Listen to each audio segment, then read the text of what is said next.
सभी को राम राम, सभी को नमस्कार। राजस्थान जीके स्टडी के एन प्लेटफॉर्म पर आपका तहे दिल से हार्दिक स्वागत और हार्दिक अभिनंदन है। आशा और उम्मीद है कि आप सभी अच्छे होंगे, मस्त होंगे और आपकी तैयारी में लगातार व्यस्त होंगे। तो यहाँ पर 20 इंपोर्टेंट क्वेश्चन लेकर आए हैं geography, art of culture and history से। और एग्जाम की दृष्टि से ये क्वेश्चन आपके लिए काफी महत्वपूर्ण रहने वाले हैं। और क्लास स्टार्ट करने से पहले आप सभी से रिक्वेस्ट है कि फटाफट क्लास के साथ जुड़ जाइए और दबा के एक बार क्लास को शेयर कर दीजिए। तो देख लेते हैं आज का पहला क्वेश्चन। क्या पूछा गया है कि भूतला के युद्ध में जैत सिंह गुहिल ने निम्न में से किस सुल्तान को पराजित किया? चारों ऑप्शन से आपके सामने बताइए। भूतला का युद्ध जिसमें जैत सिंह ने कौन से शासक को पराजित किया था? क्या राइट आंसर करने वाले हैं यहाँ पर? तो हमारा जो राइट आंसर है यहाँ पर क्या हो जाएगा? डी ऑप्शन, इल्तुतमिश को। ठीक है, जो भूतला का युद्ध है, भूतला का जो युद्ध है ये कब हुआ था बताइए फटाफट? 1227 ईस्वी में। और कौन कौन से शासक के बीच में हुआ था भूतला का युद्ध? तो ये हुआ था जैत सिंह, किसके बीच में? जैत सिंह के बीच में। और ये हुआ था इल्तुतमिश के बीच में, जिसमें जैत सिंह क्या होती है? जैत सिंह की विजय होती है इस युद्ध के अंतर्गत। ठीक है, और जो है इल्तुतमिश ये क्या हो जाता है? पराजित हो जाता है। ठीक है, या फिर जो भूतला का युद्ध है इसकी जानकारी कौन से ग्रंथ में मिलती है? यहाँ से भी क्वेश्चन बनकर आ सकता है कि जो भूतला का युद्ध है, तो भूतला के युद्ध की जो जानकारी है ये कौन से ग्रंथ में मिलती है बताइए? इसकी जो जानकारी है वो मिलती है हमीर मद मर्दन में। कौन से ग्रंथ में? हमीर मद मर्दन। ठीक है, जिसकी रचना किसके द्वारा की गई है? हमीर मद मर्दन की रचना जयसिंह सूरी के द्वारा की गई है। किसके द्वारा? जयसिंह सूरी के द्वारा। तो इसी ग्रंथ में है जो कि भूतला के युद्ध के बारे में क्या मिलती है? जानकारी मिलती है। ठीक है, तो जो हमारा राइट आंसर है यहाँ पर क्या हो जाएगा? डी ऑप्शन हो जाएगा। ठीक है, क्वेश्चन नंबर 1 का जो राइट आंसर है वे होगा डी ऑप्शन। या तो पूछा जा सकता है भूतला का युद्ध किन शासकों के बीच में हुआ, या फिर भूतला का युद्ध कब हुआ, या फिर भूतला के युद्ध के बारे में जानकारी कौन से ग्रंथ में मिलती है। नेक्स्ट क्वेश्चन देख लेते हैं। क्वेश्चन नंबर 2 कि राजस्थान के एकीकरण के समय कौन सी रियासत मेवाड़ का हिस्सा नहीं थी? चार ऑप्शन थे, इसमें से आपको देखना है कि मेवाड़ रियासत का हिस्सा कौन सी नहीं है। तो यहाँ राइट आंसर हमारा क्या करने वाले हो? C option, Chittorgarh. और मेवाड़ रियासत का हिस्सा कौन कौन सी रियासत की? एक तो उदयपुर, ये मेवाड़ रियासत का हिस्सा थी। इसके अलावा डूंगरपुर, इसके अलावा बांसवाड़ा, प्रतापगढ़ और शाहपुरा। लेकिन जो चित्तौड़गढ़ है वे मेवाड़ रियासत का हिस्सा नहीं थी। ये बात आपको ध्यान में रखनी है। तो यहाँ से क्वेश्चन पूछा जा सकता है, very very most important question. ठीक है, नेक्स्ट क्वेश्चन देखते हैं। बताइए, क्वेश्चन नंबर 3 में पूछा गया है कि ऋषि पंचमी का त्योहार किस तिथि को मनाया जाता है? ऋषि पंचमी ये कौन सी तिथि को मनाई जाती है? चार ऑप्शन थे, तो आप सभी जानते हैं जो ऋषि पंचमी का त्योहार है ये मनाया जाता है भाद्रपद शुक्ल पंचमी को। कौन सी तिथि को? भाद्रपद शुक्ल पंचमी को। और इस दिन है जो कि माहेश्वरी समाज के द्वारा, कौन से समाज के द्वारा? माहेश्वरी समाज के द्वारा रक्षाबंधन का त्योहार भी मनाया जाता है। क्वेश्चन बनकर आ सकता है कि माहेश्वरी समाज द्वारा रक्षाबंधन का त्योहार किस तिथि को मनाया जाता है? तो ये मनाया जाता है भाद्रपद शुक्ल पंचमी। ठीक है, और इस दिन ही ऋषि पंचमी का त्योहार मनाया जाता है। तो हमारा जो राइट आंसर है यहाँ पर हो जाएगा ए ऑप्शन, भाद्रपद शुक्ल पंचमी। ऋषि पंचमी का त्योहार मनाया जाता है भाद्रपद शुक्ल पंचमी को। ठीक है, और महेश्वरी समाज के द्वारा इस दिन रक्षाबंधन का त्योहार मनाया जाता है। Right answer A option. Next question. तो ये सारे क्वेश्चन आपके लिए जो कि एग्जाम की दृष्टि से काफी महत्वपूर्ण रहने वाले हैं। बताइए क्या करने वाले हो? क्वेश्चन नंबर 4 का राइट आंसर कि 1857 की क्रांति के समय प्रतापगढ़ रियासत के शासक थे। 1857 की क्रांति के समय क्या पूछा है कि 1857 की क्रांति के समय प्रतापगढ़ रियासत के शासक थे। कौन थे प्रतापगढ़ रियासत के शासक? दलपत सिंह। जबकि महारावल लक्ष्मण सिंह ये कौन सी रियासत के शासक थे 1857 की क्रांति के दौरान? तो ये थे बांसवाड़ा के शासक। कौन सी रियासत? ये थे बांसवाड़ा के शासक। ठीक है। और पृथ्वी सिंह ये झालावाड़ रियासत के शासक थे 1857 की क्रांति के समय। इसके अलावा जो रणजीत सिंह है ये जैसलमेर के शासक थे। लेकिन क्वेश्चन बनकर आ जाए कि 1857 की क्रांति के समय कि 1857 की क्रांति के समय जयपुर का शासक भी पूछा जा सकता है कि जयपुर का शासक कौन था, या फिर कोटा का शासक कौन था 1857 की क्रांति के समय, या फिर बूंदी का शासक कौन था। ठीक है। या फिर पूछा जा सकता है जोधपुर का शासक कौन था। ठीक है। या फिर पूछा जा सकता है आपसे बीकानेर कि बीकानेर रियासत का शासक कौन था, या फिर पूछा जा सकता है करौली का शासक। ठीक है, कि करौली का शासक कौन था 1857 की क्रांति के दौरान, या फिर भरतपुर का शासक, या फिर धौलपुर का शासक, या फिर पूछा जा सकता है टोंक का शासक। ये काफी महत्वपूर्ण है क्योंकि क्वेश्चन यहाँ से पूछा जा सकता है। ठीक है, टोंक का शासक कौन है। तो देख लेते हैं सबसे पहले कि 1857 की क्रांति के समय जो जयपुर का शासक है उसका नाम बताइए, क्या नाम था। 1857 की क्रांति के समय जयपुर के शासक का नाम राम सिंह द्वितीय।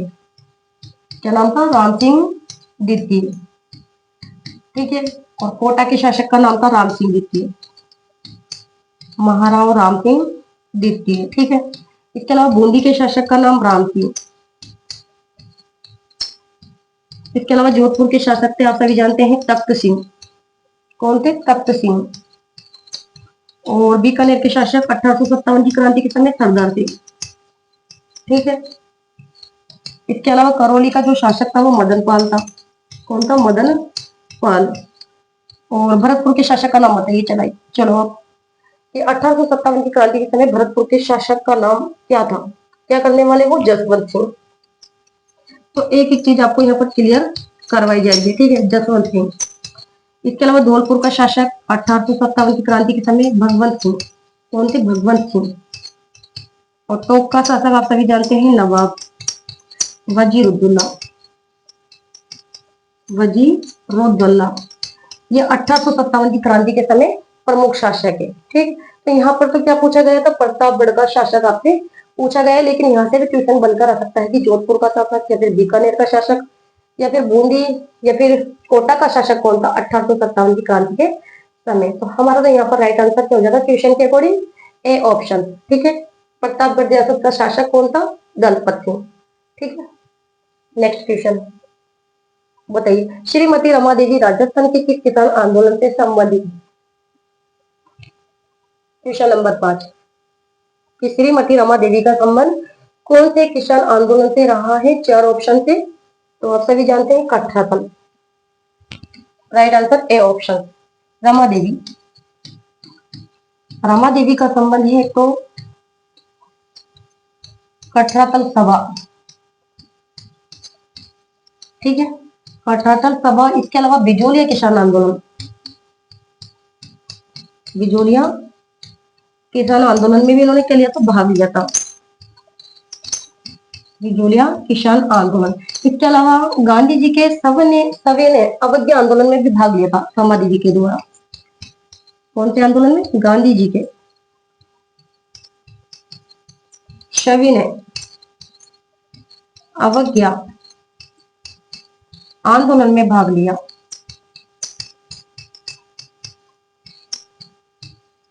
आंदोलन में भाग लिया गया था रमा देवी के द्वारा। और नमक सत्याग्रह के दौरान, नमक सत्याग्रह में इनको 1930 में गिरफ्तार किया गया था। ठीक है, ये बात भी आज याद कर लीजिए कि नमक सत्याग्रह के दौरान इनको 1930 में है जो कि गिरफ्तार किया गया था। गांधी जी के सविनय अवज्ञा आंदोलन में भाग लिया गया था रमा देवी के द्वारा। ठीक है, तो कठराथल सभा, इसके अलावा बिजोलिया किसान आंदोलन, इन दोनों से इनका संबंध रहा है। ठीक है, यहाँ राइट आंसर हमारा ए ऑप्शन हो जाएगा, श्रीमती रमा देवी। नेक्स्ट क्वेश्चन बताइए कृषक आंदोलन नेता में कौन सा युग्म गलत सम्मिलित है? गलत युग्म देखना है आपको। जो बेगू किसान आंदोलन है, इसका जो नेतृत्व है वो क्या था? राम नारायण चौधरी के द्वारा। बिल्कुल सही है, ठीक है। और बूंदी किसान आंदोलन का जो नेतृत्व है वे क्या था? नैनूराम शर्मा के द्वारा। ये वाला ऑप्शन भी बिल्कुल सही है। बिजोलिया जो किसान आंदोलन का नेतृत्व है वे किया था विजय सिंह पथिक के द्वारा। लेकिन बीकानेर नरोत्तम लाल जोशी, ये बिल्कुल ऑप्शन गलत है। जो बीकानेर किसान आंदोलन है इसका जो नेतृत्व है वे किसके द्वारा किया गया था? बताइए। बीकानेर जो किसान आंदोलन है इसका नेतृत्व किसके द्वारा किया गया था? जगजीवन और कुंभाराम के द्वारा। जगजीवन और कुंभाराम के द्वारा किया गया था। जबकि नरोत्तम लाल जोशी के द्वारा कौन से आंदोलन का नेतृत्व किया गया था? शेखावटी किसान आंदोलन। शेखावटी में जकात आंदोलन। कौन सा आंदोलन? जकात आंदोलन का नेतृत्व किया था इन्होंने। शेखावटी में जकात आंदोलन 1939 का क्या किया था? नेतृत्व। ठीक है, यहाँ पर गलत युग्म ढूंढना है। राइट आंसर हमारा क्या हो जाएगा? D option. ठीक है, बीकानेर जो किसान आंदोलन है इसका जो नेतृत्व है वे किया था जगजीवन और कुंभाराम के द्वारा। जबकि नरोत्तम लाल जोशी के द्वारा शेखावटी में जकात आंदोलन का नेतृत्व किया गया था 1939 में। ठीक है, राइट आंसर क्या हो जाएगा? D option. नेक्स्ट बताइए कि सुरजी भगत राजस्थान, सुरजी भगत राजस्थान की, क्या पूछा है? राजस्थान की, राजस्थान की किस जनजाति के धार्मिक सामाजिक सुधारक नेता थे? बताइए। यहाँ पर चार ऑप्शन थे आपके सामने। सुरजी भगत का संबंध कौन सी जाति से है? बताइए। तो भील जनजाति से। यहाँ राइट आंसर हमारा क्या होगा? A option.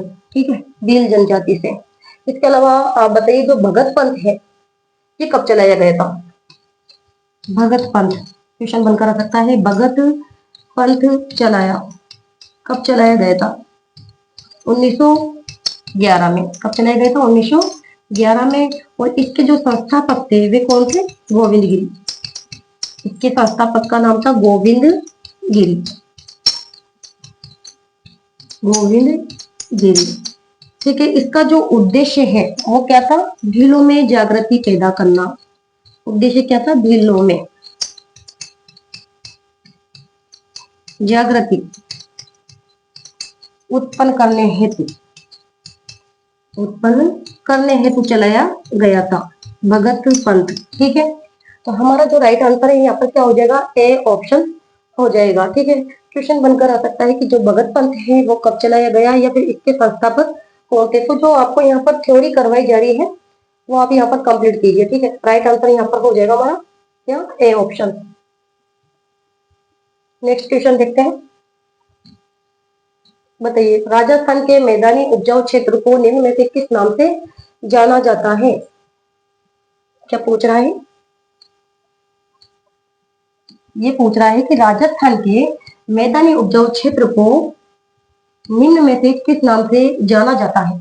चार ऑप्शन है भाई। जो गग्गर का मैदान है वो राजस्थान के श्रीगंगानगर और हनुमानगढ़ जिले में विस्तृत है। और थली क्या है? लोरी नदी का उत्तरी क्षेत्र। लेकिन यहाँ पूछा गया है क्या आपसे कि मैदानी उपजाऊ क्षेत्र को किस नाम से जाना जाता है? तो रोही के नाम से जाना जाता है। ठीक है, मैदानी उपजाऊ क्षेत्र ये कहलाता है Rohi. Right answer C option. Next कि गतिशील रेत के टीले को राजस्थान की स्थानीय भाषा में कहते हैं। गतिशील रेत के टीले ये राजस्थान की स्थानीय भाषा में क्या कहलाते हैं? चार ऑप्शन थे। क्या कहलाते हैं? धरियल। और ये जो दरियन बालू का स्तूप होते हैं ये कैसे बालू का स्तूप होते हैं? जो एक स्थान से दूसरे स्थान पर परिवर्तित होते रहते हैं। और इनको अन्य किस नाम से जाना जाता है? भ्रमणशील। इन्हें कहा जाता है भ्रमणशील बालू का स्तूप या फिर कहा जाता है गतिशील बालू का स्तूप। दूसरा नाम है इनका। ठीक है, क्यों कहा जाता है? ये ऐसे बालू का स्तूप होते हैं जो एक स्थान से दूसरे स्थान पर परिवर्तित होते रहते हैं। तो राजस्थान की स्थानीय भाषा में क्या कहा जाता है? इन्हें धरियन कहा जाता है। ठीक है, नेक्स्ट क्वेश्चन नंबर देखते हैं 10।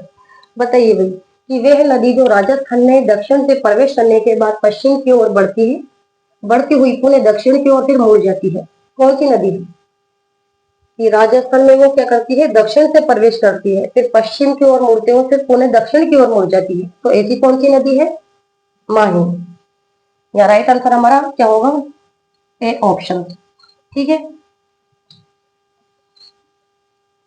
जो माही नदी है इसका उद्गम कहाँ से होता है, मेहंद झील मध्य प्रदेश से। ठीक है, मेहंद झील मध्य प्रदेश से माही नदी है, जो कि राजस्थान में दक्षिण दिशा से प्रवेश करती है। ठीक है, और दक्षिण दिशा से प्रवेश करने के बाद फिर ये पश्चिम की ओर मुड़ती है और फिर पुनः ये क्या करती है, दक्षिण की ओर मुड़ जाती है, माही नदी।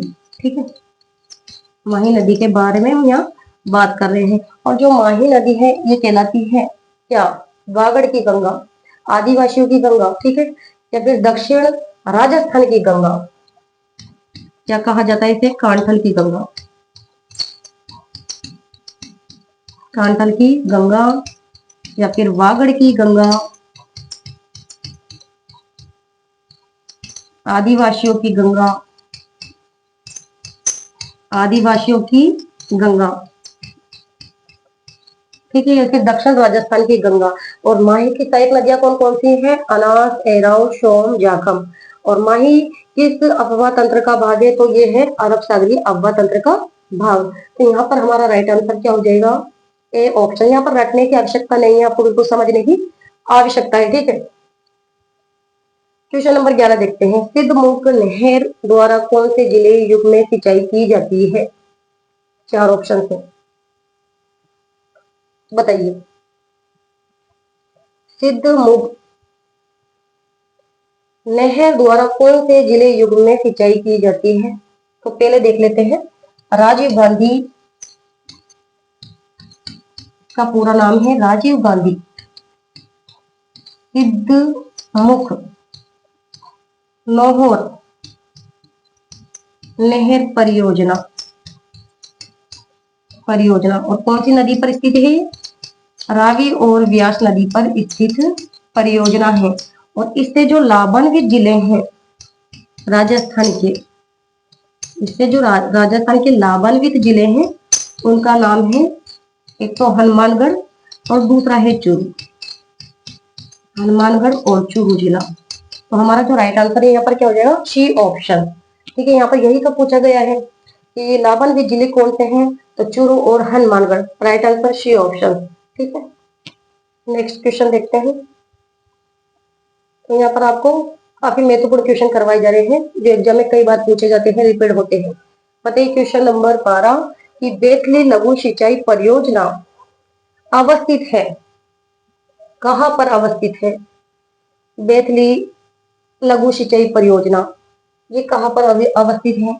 एक तो बेतली, इसके अलावा पूछा जा सकता है लाहासी, या फिर पूछा जा सकता है परवन, या फिर पूछा जा सकता है विलास, या फिर पूछा जा सकता है अंधेरी। ये कहाँ की परियोजना है सारी, तो ये है 12 जिले की परियोजनाएं। ठीक है, जबकि कोटा की कौन कौन सी परियोजना है, कोटा की है तकली परियोजना, कोटा की है तो है तकली परियोजना। और इसके अलावा सावन भादो परियोजना, सावन भादो परियोजना ये भी कोटा की है। ठीक है, या फिर आलनिया परियोजना, आलनिया परियोजना ये है कोटा जिले की परियोजना। जबकि झालावाड़ जिले की परियोजना का नाम बताइए, झालावाड़ की कोई 2 परियोजना बता दीजिए आप मुझे, कौन कौन सी है झालावाड़ जिले की लघु सिंचाई परियोजना। एक तो है झालावाड़ की, देखते हैं यहाँ पर झालावाड़, इसकी है चोली परियोजना, इसके अलावा छापी परियोजना, इसके अलावा गागरिन परियोजना, या फिर हरिश्चंद्र। ठीक है, या फिर भीम सागर परियोजना, या फिर पीपलाद परियोजना। ये है झालावाड़ जिले की परियोजना। और चित्तौड़गढ़ की कौन सी परियोजना है प्रमुख, बताइए, ओरई परियोजना।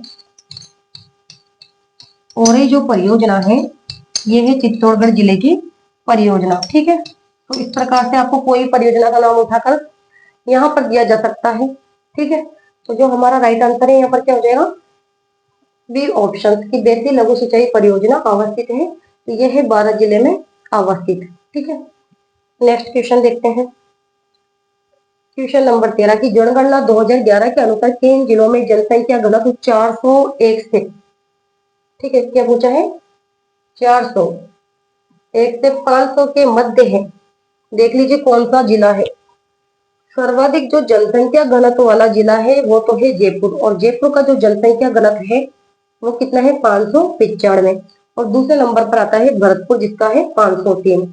और न्यूनतम जनसंख्या घनत्व वाला जिला है जैसलमेर जिसका है 17। तो यहाँ पर जनगणना 2011 के अनुसार 3 जिलों में जनसंख्या घनत्व 401 से 500 के मध्य है। ये देखना है आपको, 401 से 500 के मध्य है। कौन से जिले हैं वो, एक तो है अलवर, दौसा, इसके अलावा धौलपुर। यहाँ राइट आंसर हमारा क्या हो जाएगा, डी ऑप्शन। ठीक है, 2011 के अनुसार पूछा जा सकता है सर्वाधिक जनसंख्या घनत्व वाला जिला आपसे, तो वो है जयपुर। कौन सा जिला, जयपुर, और जयपुर का है 595। ठीक है, न्यूनतम भी पूछा जा सकता है कि न्यूनतम जनसंख्या घनत्व वाला जिला कौन सा है, तो जैसलमेर। कौन सा है, जैसलमेर। और जैसलमेर का जनसंख्या घनत्व कितना है, 17। कितना है, 17। जैसलमेर का जनसंख्या घनत्व है 17। ठीक है, इस प्रकार से याद रखना है आपको। तो यहाँ राइट आंसर क्या हो जाएगा हमारा, डी ऑप्शन हो जाएगा। ठीक है, नेक्स्ट क्वेश्चन देख लेते हैं। क्वेश्चन नंबर 14, ये निम्न में से कौन सी नदी बंगाल की खाड़ी अफवाह तंत्र से संबंधित है। बताइए, बंगाल की खाड़ी अफवाह तंत्र से संबंधित नदी कौन सी है। जो सोम नदी है ये किसकी सहायक नदी है, माही की। और माही नदी जो अरब सागरीय अफवाह तंत्र का भाग है। ठीक है, लूनी नदी है जो कि कच्छ के रण में विलय होती है, तो ये भी अरब सागरीय अफवाह तंत्र का भाग है।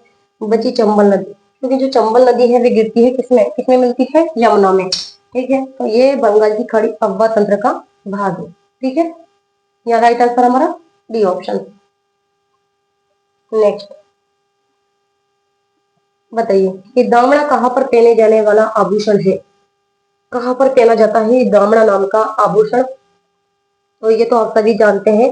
जो दामड़ा नाम का आभूषण है ये कहाँ पर पहना जाता है, अंगुली में पहने जाने वाला आभूषण है। ठीक है, कहाँ पहना जाता है, अंगुली में। इसके अलावा अंगुली में और कौन कौन से आभूषण पहने जाते हैं, नाम बताइए।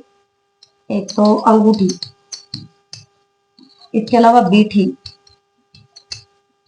मूंदड़ी या फिर मुद्रिका, या फिर दामड़ा, या फिर छड़ा, छल्ला, छड़ा, छल्ला, अरसी, या फिर हथपान। कौन सा, हथपान, या फिर हथपुल। हथपुल ये कहाँ पर पहने जाने वाले आभूषण है, ये सारे जो आभूषण है ये पहने जाते हैं अंगुली में पहने जाने वाले आभूषण है। ठीक है, तो पूछा जा सकता है कि अरसी कहाँ पर पहनी जाती है, या फिर हथपुल या दामड़ा। ठीक है, या फिर हथपान कहाँ पर पहना जाता है, या फिर मोदड़ी या फिर बेटी कहाँ पर पहने जाने वाला आभूषण है, तो ये अंगुली में पहने जाने वाले प्रमुख आभूषण है। नेक्स्ट बताइए कि गणेश चतुर्थी किस तिथि को मनाई जाती है। 4 ऑप्शन है, बताइए फटाफट। ये जो गणेश चतुर्थी का त्योहार है ये कौन सी तिथि को मनाया जाता है, तो ये तो आप सभी जानते हैं। जो गणेश चतुर्थी है कब मनाई जाती है, भाद्रपद शुक्ल चतुर्थी को। ठीक है, गणेश चतुर्थी, गणेश चतुर्थी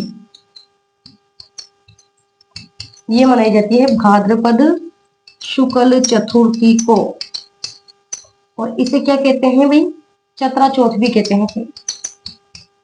चतरा चौथ के नाम से भी इसे जाना जाता है। ठीक है, गणेश चतुर्थी का त्योहार मनाया जाता है भाद्रपद शुक्ल चतुर्थी को, जिसे चतरा चौथ के नाम से भी जाना जाता है। जबकि जो कार्तिक कृष्ण चतुर्थी है इस दिन मनाई जाती है क्या, करवा चौथ।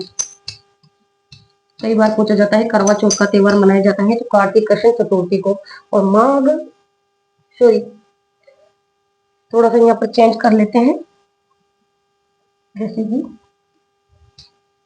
आप ये बताइए, जो माघ कृष्ण चतुर्थी है, माघ कृष्ण चतुर्थी, इसको कौन सा त्योहार मनाया जाता है? फटाफट आंसर दीजिए कि माघ कृष्ण चतुर्थी को कौन सा त्योहार मनाया जाता है। तो इस दिन मनाई जाती है क्या? क्या मनाई जाती है? फटाफट आंसर दें। तिल चौथ। कौन सी चौथ मनाई जाती है? तिल चौथ। ये मनाई जाती है माघ कृष्ण चतुर्थी को। ठीक है, तो हमारा जो राइट आंसर है यहाँ पर क्या हो जाएगा? D option. यहाँ पर पूछा है गणेश चतुर्थी, ये मनाई जाती है भाद्रपद शुक्ल चतुर्थी को। ठीक है, जिसे चतरा चौथ के नाम से भी जाना जाता है। इसके अलावा देख लेते हैं नेक्स्ट क्वेश्चन, क्वेश्चन नंबर 17।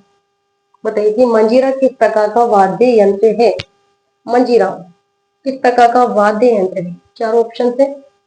ये तो कई बार बताया मैंने। अवनद वाद्य यंत्र किसे कहते हैं? तत्व वाद्य यंत्र किसे कहते हैं? तो मंजीरा। क्या पूछा है? मंजीरा कैसा वाद्य यंत्र है? ये घन वाद्य यंत्र। क्यों है ये घन वाद्य यंत्र? किससे बना होता है? ये पीतल से और कांसे से। ठीक है, मंजीरा यह है घन वाद्य यंत्र, और इसका जो निर्माण है इससे होता है पीतल एवं कांसे का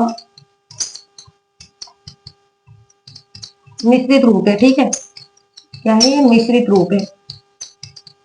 भजन कीर्तन में का प्रयोग किया जाता है मंजीरे का। तो यहाँ पर यही पूछा है, मंजीरा किस प्रकार का वाद्य यंत्र है? घन वाद्य यंत्र है। और घन वाद्य यंत्र किसे कहते हैं? कि ऐसे वाद्य यंत्र जिनमें स्वरों की उत्पत्ति आघात करने से होती है वे कहलाते हैं घन वाद्य यंत्र। ठीक है, यहाँ तो राइट आंसर हमारा सी ऑप्शन। नेक्स्ट बताइए भाई, ये धातु रूपावली की रचना किसके द्वारा की गई थी? धातु रूपावली, धातु रूपावली की जो रचना है वे किसके द्वारा की गई थी? तो की गई थी कवि सूर्यमल मिश्रण के द्वारा। ठीक है, यहाँ राइट आंसर हमारा बी ऑप्शन हो जाएगा। इसके अलावा कवि सूर्यमल मिश्रण के द्वारा और कौन कौन सी रचना की गई है? वंश भास्कर, वीर सतई, छंदो मयूख, राम रंजाट, सती अशोक, बलवंत विलास और धातु रूपावली। ठीक है, जबकि कन्हैयालाल सेठिया की प्रसिद्ध रचना कौन कौन सी है? तो मेजर हो गई, इसके अलावा लीलदास हो गई, सबद हो गई, निग्रंथ हो गई, इसके अलावा धरती दोरारी और माया रो हेलो। ठीक है, कन्हैयालाल सेठिया की प्रमुख रचना, रचना लिख देती हूँ यहाँ पर मैं। इनकी प्रमुख रचना है मेजर। ठीक है, इसके अलावा लीलदास, इसके अलावा शबद, निग्रंथ। ठीक है, इसके अलावा मायर रोहेलो। कौन सी? मायर रोहेलो, या फिर धरती दोरारी, धरती धोरारी। ये इनकी प्रमुख रचना है कन्हैयालाल सेठिया की। तो कोई भी रचना का नाम आपको वहां पर दिया जा सकता है। विजयदान सेठिया की प्रमुख रचना में बातारी फुलवारी, कौन सी रचना है? तो पूछा जाता है अधिकतर बातारी फुलवारी, या फिर दुविधा, आलेखु हिटलर, आलेखु हिटलर। इसके अलावा चौधराइन की चतुराई, चौधराइन की चतुराई, या फिर बापू के तीन हत्यारे, बापू के तीन हत्यारे। ये इनकी प्रमुख रचना है। ठीक है, इसके अलावा जो सिंहचंद भरतिया है इनकी प्रमुख रचना कौन कौन सी है? कनक सुंदर है, केसर विलास है, इसके अलावा विश्रांत प्रवास है और ठाट का जंजाल है। ठीक है, केसर विलास, इसके अलावा कनक सुंदर, ये उपन्यास है कनक सुंदर। ठीक है, इसके अलावा विश्रांत प्रवास, विश्रांत प्रवास, और एक और है फाट का जंजाल। कौन सी? फाट का जंजाल। तो इसकी जो रचना है वे की है किसके द्वारा? शिवचंद भरतिया की ये प्रसिद्ध रचना है। ठीक है, तो यहाँ तो राइट आंसर हमारा हो जाएगा। हमसे पूछा गया है यहाँ पर धातु रूपावली की रचना, ये की गई है सूर्यमल मिश्रण के द्वारा, जिन्हें राजस्थान का राज्य कवि भी कहा जाता है। नेक्स्ट क्वेश्चन देखते हैं। कि राजस्थान का सबसे बड़ा लिविंग फोर्ट है, बताइए। राजस्थान का सबसे बड़ा लिविंग फोर्ट आपसे पूछा गया है।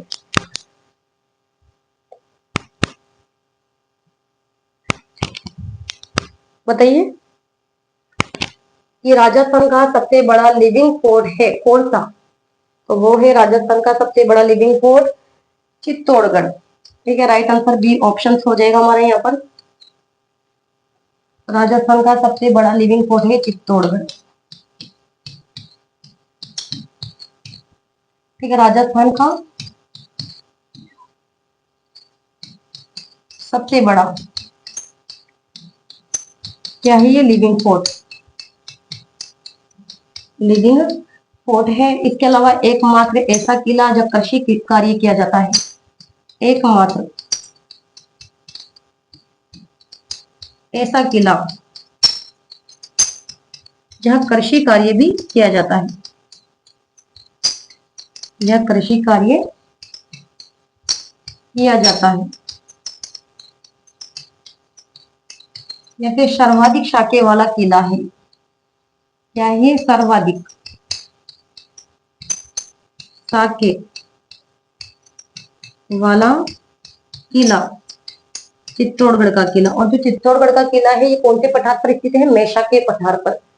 कौन से पठार पर स्थित है? मैसा के पठार पर स्थित किला है, मैसा का पठार। और गंभीरी और बेड़क नदी के संगम पर स्थित है। राजस्थान का गौरव है, सभी दुर्गों का सिरमौर कहलाता है चित्तौड़गढ़ का किला। यहाँ राइट आंसर बी ऑप्शन हो जाएगा। ठीक है, लास्ट क्वेश्चन देख लेते हैं, क्वेश्चन नंबर 20। बताइए कि बाणगंगा का मेला किस तिथि को लगता है? तो आप सभी जानते हैं जो बाणगंगा का मेला है ये कहाँ पर लगता है, पहले तो ये बताइए। जो बाणगंगा का मेला है ये कहाँ पर लगता है? तो ये लगता है कोटपुतली। कौन से जिले में लगता है? कोटपुतली, भैरव। और बाणगंगा का मेला किस तिथि को भरता है? तो ये भरता है वैशाख पूर्णिमा को। बाणगंगा का मेला लगता है कोटपुतली, बेरोड में वैशाख पूर्णिमा को। राइट आंसर ए ऑप्शन हो जाएगा। जबकि कार्तिक जो पूर्णिमा है इसको लगता है पुष्कर मेला। पुष्कर मेला लगता है अजमेर पुष्कर में। कब लगता है? कार्तिक पूर्णिमा को, या फिर कार्तिक पूर्णिमा को त्रिपुर पूर्णिमा भी मनाई जाती है। इसके अलावा जो शरद पूर्णिमा है ये कब मनाई जाती है? बताइए। शरद पूर्णिमा, आश्विन पूर्णिमा। शरद पूर्णिमा को, शरद जो पूर्णिमा है ये मनाई जाती है आश्विन पूर्णिमा को। और इसे कहते हैं रास पूर्णिमा। इस नाम से जाना जाता है, रास पूर्णिमा के नाम से भी जाना जाता है। या फिर जो शरद पूर्णिमा है इस दिन है जो कि मेरा महोत्सव, मेरा महोत्सव लगता है। कहाँ पर लगता है? चित्तौड़गढ़ में। मेरा महोत्सव मनाया जाता है चित्तौड़गढ़ में। कब मनाया जाता है? शरद पूर्णिमा को। ठीक है, तो यहाँ से भी क्वेश्चन पूछा जा सकता है। तो ये थे आज के 20 इंपॉर्टेंट क्वेश्चन। और ये क्वेश्चन एग्जाम की दृष्टि से काफी महत्वपूर्ण रहने वाले हैं और यहाँ से क्वेश्चन छपकर आ सकता है। तो आज की क्लास को यहाँ पर समाप्त करते हैं और नेक्स्ट क्लास में मिलते हैं। तब तक के लिए धन्यवाद। Thank you so much.